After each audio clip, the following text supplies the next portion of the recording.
Okay, so this is lecture number 15, and just to sum it up beforehand, basically what we are doing right now is higher order derivatives.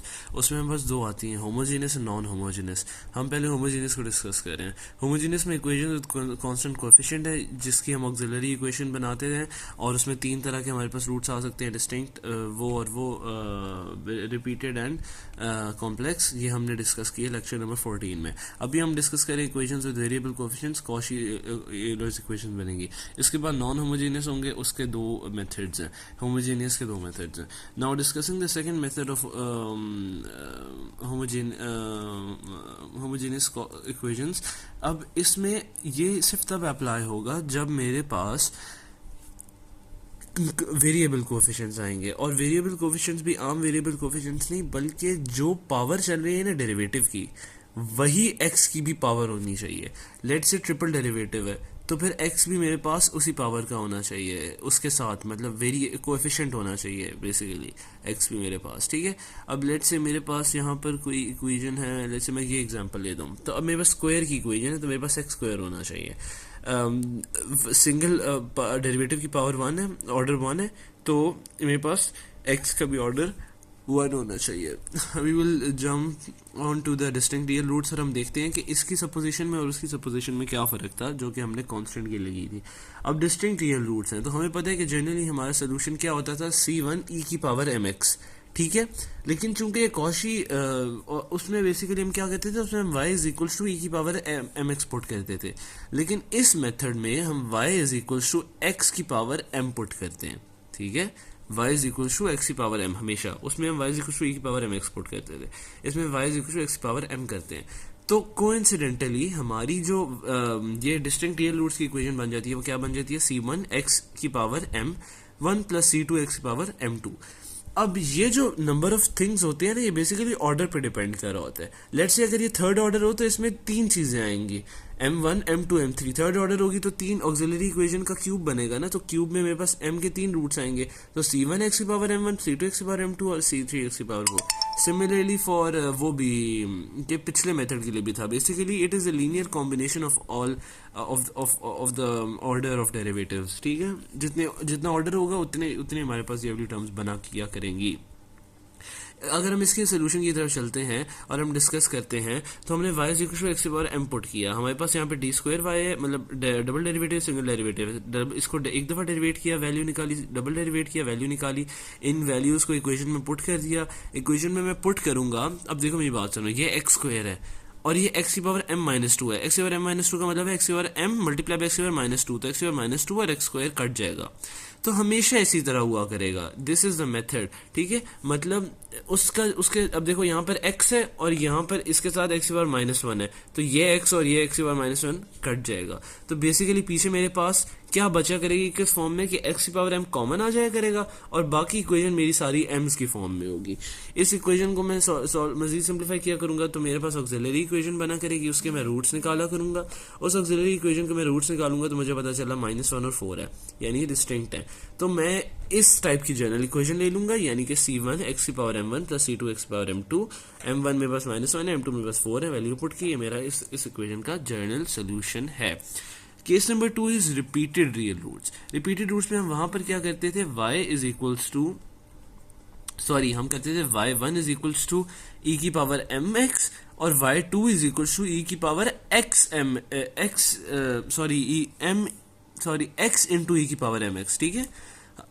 तो अब हम क्या करेंगे, मतलब हम basically क्या करते थे, y is equals to e की power mx plus x e की पावर mx. ठीक है. ये हम निकालते थे उसका सोल्यूशन. लेकिन यहां पर वो चेंज होकर थोड़ा सा x की पावर m, e की पावर mx उसमें चेंज हुआ x की पावर m, और जो यहां पर हम x लाते थे ना साथ, वो यहां पे नेचुरल log x बन गया.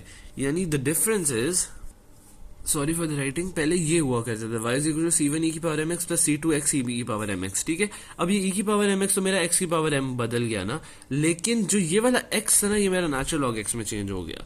यानी कि रिपीटेड रूट्स के लिए अब मेरी जो जनरल इक्वेशन बना करेगी वो इस फॉर्म की बना करेगी, c1 e की power mx plus c2 x की power m natural log x.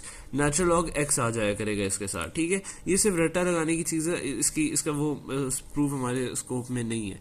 ठीक है, हम इसकी एग्जांपल कर लेते हैं। हमारे पास डबल डेरिवेटिव की इक्वेशन आई, हमने एक्स की पावर m पुट किया, इसका डेरिवेटिव लिया, डबल डेरिवेटिव लिया, इसको पुट किया वापस, हमारे पास ये इक्वेशन बन गई x की power m 4m² plus 4m+1।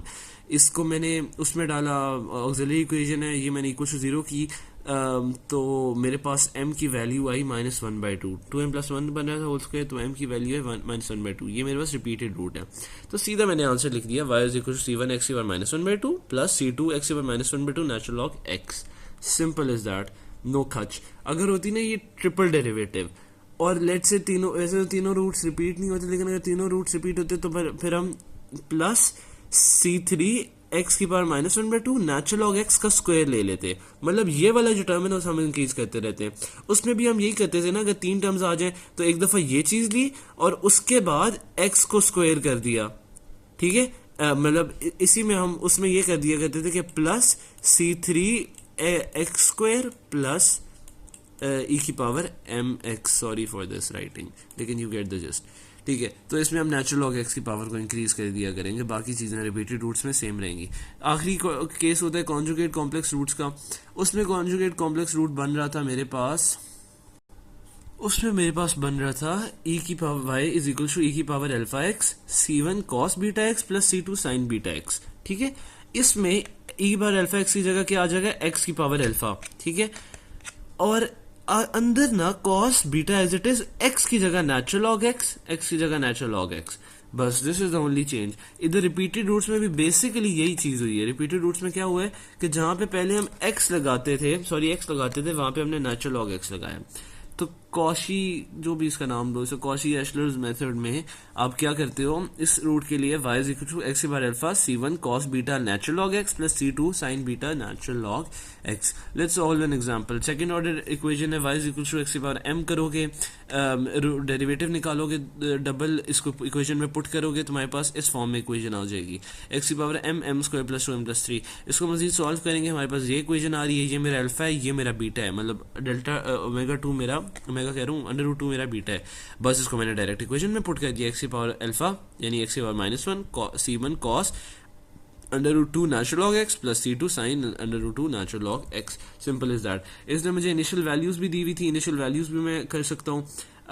एक दफ़ा मैं x को 1 पुट करूंगा और सॉल्व करूंगा, फिर मैं दूसरी दफ़ा x को इस चीज़ का पूरी का डेरिवेटिव लूंगा, फिर x को 1 पुट करूंगा और y को 5 फिर सॉल्व करूंगा। डेरिवेटिव थोड़ा सा ट्रिकी हो जाएगा मेरा ख्याल है, प्रोडक्ट रूल लगेगा 2 दफ़ा, but it will get sorted out, ठीक है। हाँ, आगे for your inspection information, triple derivative है तो देखो y के जो आंसर आ रहे हैं वो बेसिकली वो 3 आ रहे हैं, c1x c2 cos 2 natural log x। मतलब इसमें देखो 3 रूट्स निकले हैं ना, m³ की इक्वेशन बनी है और रूट्स निकले हैं मेरे पास -2 आयोटा और +2 आयोटा। तो इसका मतलब है कि अल्फा 0 है, अल्फा 0 है तो x की पावर कुछ भी 0 मतलब 1 ही होती है, तो उसने वो नहीं लिखी, तो cos 2 natural log x plus sin 2 natural log x, 2 है ना मेरा वो, तो वो लिख दिया उसने डायरेक्ट। और कांस्टेंट का क्या होता है, c1x की पावर c1x की पावर m, तो m यहाँ पे -2 है कांस्टेंट वाला, तो वो सिमिलरली ये भी ट्रिपल है, तो इसमें भी हमने 3 रूट्स बनते हैं। तो this is just some information, yes.